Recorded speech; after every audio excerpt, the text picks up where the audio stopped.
Lagos, Africa's biggest city. We're on a raid with Nigeria's untouchables, the crack new anti-fraud police. You expect violence? Yes, we expect violence. The target, an internet cafe full of scammers. These guys don't muck around.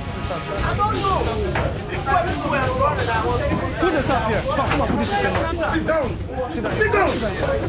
And the fraudsters don't know what's hit them. You say what?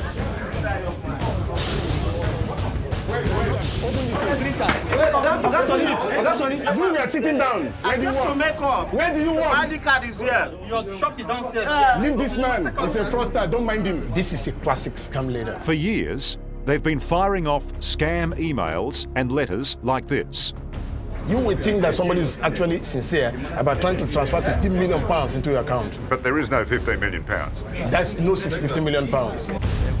Conning a fortune from unsuspecting victims all around the world, many in Australia. The scams and the frauds are pulling in millions of dollars from around the globe. From Queensland alone, $500,000 is coming here every month. Throw in all the other states and territories and you start to get a picture of what an amazing amount of Australian money is hitting these streets. Oh, what a shot. They played you like a bit of a fish, didn't they? Yep, sure did. You reckon they thought you were an easy touch? Yes. Yes. They played me for a fool. Queensland businessman Graham Schoenfish is one of the many Australians who've been conned by the Nigerian fraud syndicates. We've been hurt, badly hurt. We've been stung. The amount of people, doctors, lawyers, and they're more educated than us. And if they can fool them, but we have got no chance of eluding their trick and their cunning and their conning. Amazingly, Graham and his wife Dot have been handing over money to the Nigerian conmen for 16 years.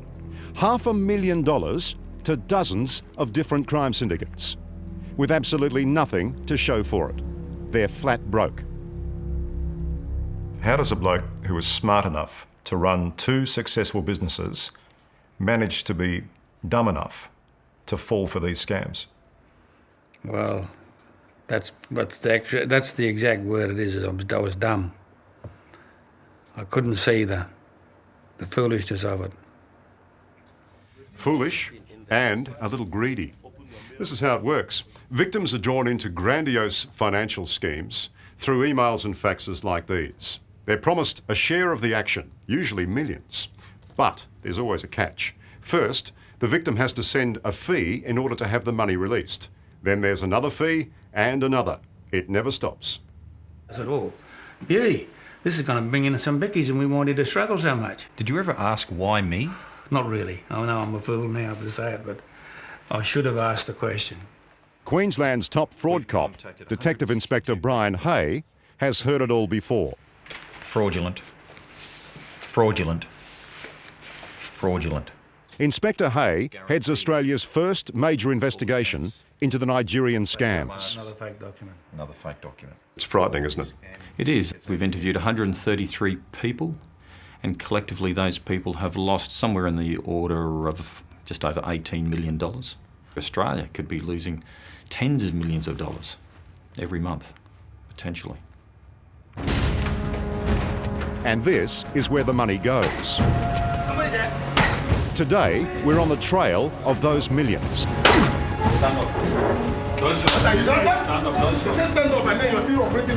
Some of the sharks are going down. It's meant for like big boys. This is the big You understand? Yeah, for the big boys. So you blokes have been sitting here scamming people, have you? No. They stay here. So they virtually live here to keep the scam going? Yes. Right, and the password. Write the password. The password. My password. Your password, what's wrong with you? This is really the tip of the proverbial iceberg. There are literally hundreds of these cyber cafes littered around Lagos. Let's get going, please. Let's do this fast so that we can get going now. It's crucial to remove the computers. They hold thousands, even millions, of victims' emails, addresses and phone numbers. But they have to move fast.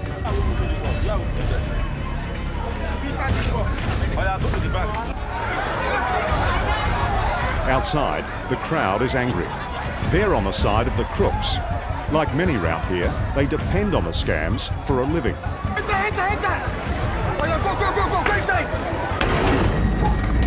It's getting nasty, but a couple of warning shots clear the mob. Oh, Jesus. Well, it's a demonstration of what can happen when that sort of action by the EFCC is not popular among the locals. Many of that big crowd had friends inside the cyber cafe, and the others, well, they think it's pretty much fair game to scam Westerners.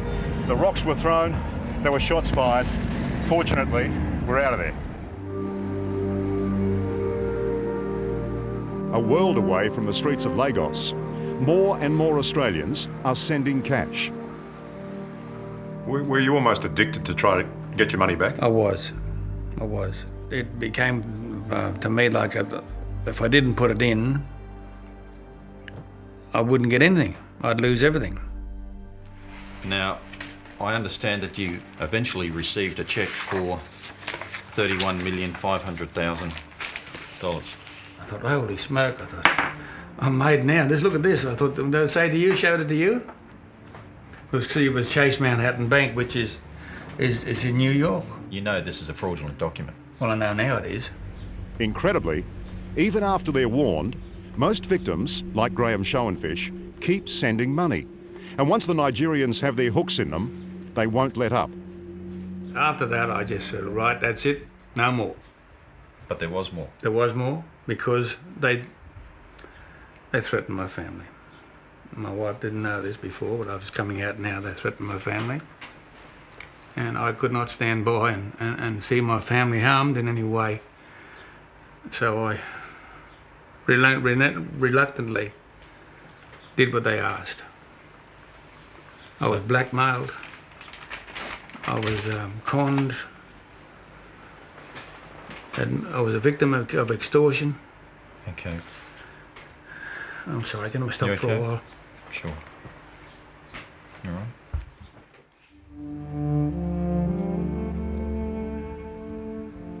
Graham and Dot have now lost everything. This family home, their two prosperous businesses, and this property where they hope to build their retirement dream. You know, you're so close to owning your own home, it's just gone, you know, and you're thinking, oh dear, after all that work. Here we go. But now they're fighting back. Chief Ardy? Yeah, Chef, I just think It's Graham Schoenfish from Australia, Chief. With the help of 60 Minutes, Graham wants to set up a sting to scam the scammers. The money is 44,000, right? yes. Before That's we head okay. off overseas, Graham arranges meetings with the scammers over in Nigeria. Yes, we're still. I'm coming to Nigeria. Yes.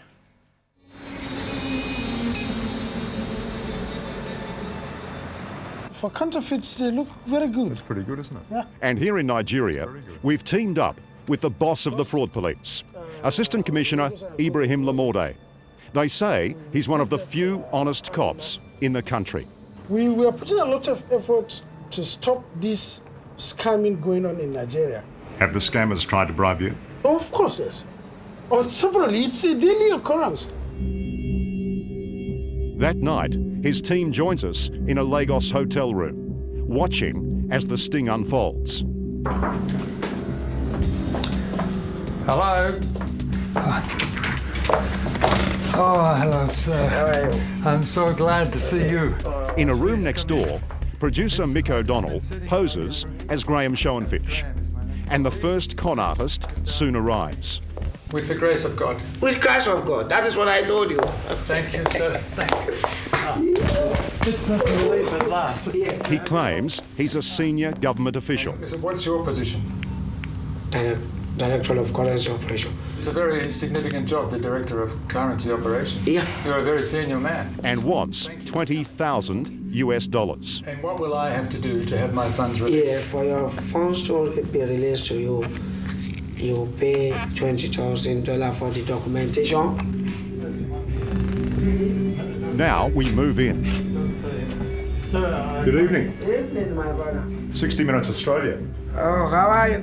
Are you the Director of Currency Operations? No. You're not? Why did you lie to this man? Let me introduce you to this man. This man is from the Economic and Financial Crimes Commission. Okay. And that is why he's going to arrest you. Confronted by the police, he rolls over. Okay. He agrees to call his boss and lure him into the trap. But I've been discussing with him. He said he would like to see you. And minutes later, here he is, claiming an even grander position in the Nigerian government. My position is Accountant General of Federation. Accountant General? Yeah. Of the whole Federation, of Federation of Nigeria? Yeah. He told me that I will have to pay $20,000. What is this? Is it dollar or pounds? Hello. And who are you impersonating tonight, sir? Who are this? You're the Accountant General, no less, of Nigeria, are you? No. This is the main man. This is the main person. He sent this man. Looks like we've moved up the food chain. This man is a hardened crim, just out of jail for murder. At last he owns up, and then, bizarrely, he wants to apologise to Graham Schoenfish, back home in Australia. Hello, Mr. Graham. Yes. This is Mr. Moses. Yeah, I know you, mate. I know your name, yes. Yeah, blooming fraudster. I'm very sorry. I'm very sorry for this. I don't. It sent me to bankruptcy you've done with me. 2 arrests. It's been a good night's work. See you guys tomorrow. But it's far from over. Graham has been preyed on by many different crime gangs. Tonight, we're able to lure even more into the net. How are you, sir? Welcome. Graham. Just call me Graham. John. This guy is with a syndicate who are so brazen, they're pretending to be fraud squad detectives themselves. Are you a member of the EFCC? Definitely. Like an officer? Yes. Hello, my friend. 60 Minutes. And you're busted. You've just told our producer that you're working with the EFCC. You're a consultant. I never said that. Sir, let me introduce you to a real member of the EFCC. This fellow was pretending to be one of your lot. Okay. Once again, the scammer rolls over and dobs in the boss, who's waiting in his car downstairs. There's a scuffle, but he's quickly arrested and brought up for interrogation. No. Forget about this. On a serious.